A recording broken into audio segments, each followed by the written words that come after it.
Now, let's begin first with accessing our reseller admin. So, this is the reseller admin, itong reseller.clubstore.com. So, access that one and then ilalagin mo dito na email and password is yung email address and password na nilagin mo doon sa yung Cosmic Club Store account. So, kailangan talaga na meron ka nitong account ng cosmic.clubstore.com. Okay? And so, dahil ang isasample natin na website ngayon is currently itong kay POS para sa lahat, I will not going to mention kung sino yung may-ari nito, but we will going to use his or her his access para ma-access natin yung reseller admin niya. So, let's go to the reseller admin and then ilagin natin dito yung password. So, submit natin and let's see if ano yung laman niya. Oops. Ulitin natin. Mali yung password ko. Alright. So, this is the interface with your reseller admin account. Right? So, you have here stores. So, you can see here at the right side of your navigation. The right side navigation. So, you have here stores. Owners, basically, itong stores is the list of the stores na nag-register doon sa iyong white label website. So, owners, so mga owners ng stores, and then billing, then billing is basically, if magbabayad ka, you're going to pay the reseller price sa Club Store.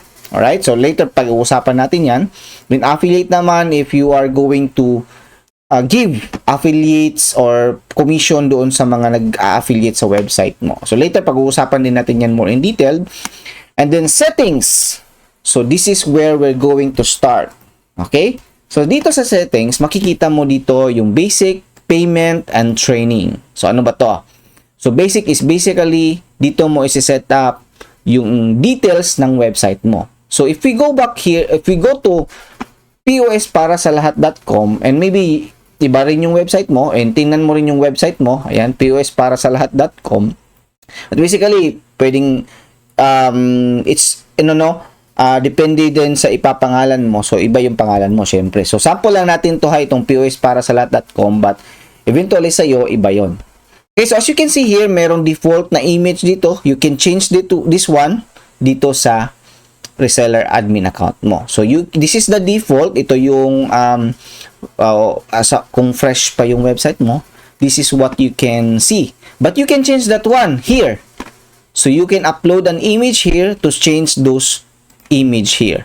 Okay? Dito sa default image mo. So, what you can do is you can go to Canva and then design your homepage image here or your cover photo of your homepage of your landing page doon sa iyong website. Okay? You can use Canva. And if meron ka na, then you can upload it here para ma-change yung image na yon. So, meron na ata akong na-download dito. Well, I will not going to show that one. So, i-upload mo lang yung image dito. But what important here is itong platform name. So, you need to place your platform name here. So, basically, yan yung pangalan ng website mo, yung app or yung software, yung application mo that you have reselled from Cosmic Club Store. So, hindi na magiging Cosmic Club Store yung pangalan ng app mo. Kung ano yung ilalagay mo dito sa platform name, yan na yung pangalan ng system or ng software, ng application na ibebenta mo. So, POS kasi to para sa lahat. Alright? And then the domain name is basically ito. No? Kunin natin to. Ayan, i-copy natin yan, POS para sa lahat. Then, let's paste it here sa settings.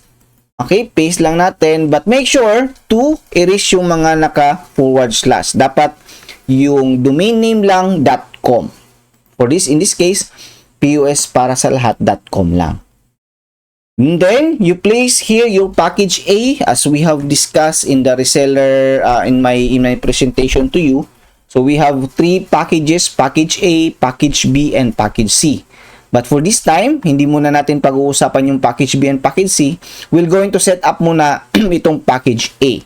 So, basically, ano ba yung magiging pangalan ng package A mo? In my case, ang pangalan ng package A ko is Cosmic Club Store. Alright? But pwede mong gawing iba. So, for example, in this case, pwede ring POS para sa lahat. Okay, yung pangalan ng package A mo, or pwede mong sabihin POS para sa lahat basic.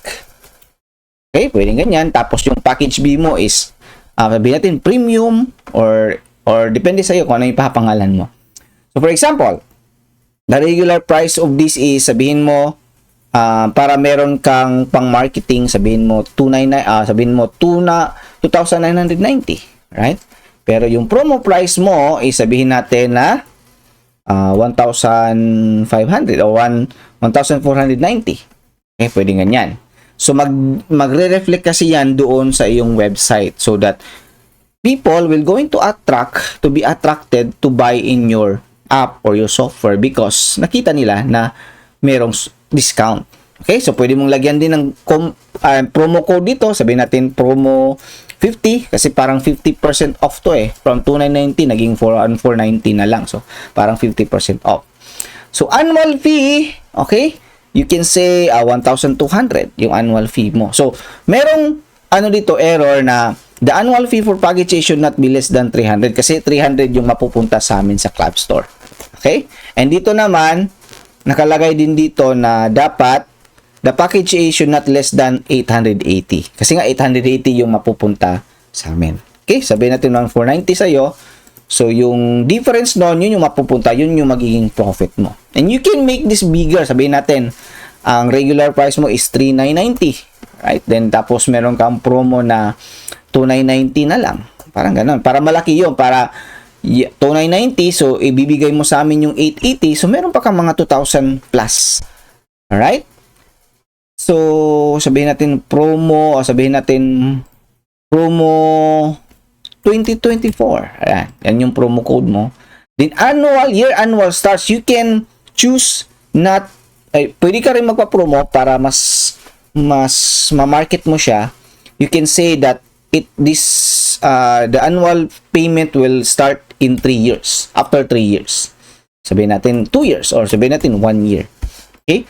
In this case, 1 year lang natin kasi meron na tayong promo dito. Right? Then, commission. So, ilalagay mo dito kung magkano yung ibibigay mo sa iyong affiliates. Okay? Yung mga mag-a-affiliate na mga clients mo. So, kung meron na mag-register dito sa, for this example, POS para sa lahat.com and mag-refer siya ng iba. So, meron tong affiliate program kasi. So, magkano yung ibibigay mo na commission doon sa ng invite or ng refer? Okay, so yun yung ilalagay mo dito. Sabihin natin 500 pesos. Okay? So, in this case, 2,990 yung single mo sa client. So, yung 500 ibibigay mo sa ng affiliate, ng refer. Then, yung 880 ibibigay mo sa Club Store. Alright? So, ganun yung proseso. So, save natin. Ayan. And then, that's it for the system. So, kapag punta na tayo doon sa POS para sa lahat.com or sa domain name mo, ayan, so, or sa website na ginawa mo, so, kung pag i-refresh natin to, as you can see, undefined tong nandito sa taas, Kung makikita mo, yung sa taas nito, ayan, undefined to, diba? So, undefined, no? Undefined to. But if you're going to refresh that one, meron na yung magiging pangalan. Yan, POS para sa lahat na. Kasi nga, ginawa mo na siya doon sa loob ng reseller admin account mo. Meron na yung pricing. So, on the next video, magte-test na tayo na what if mag-register na yung mga clients mo sa software na binebenta mo.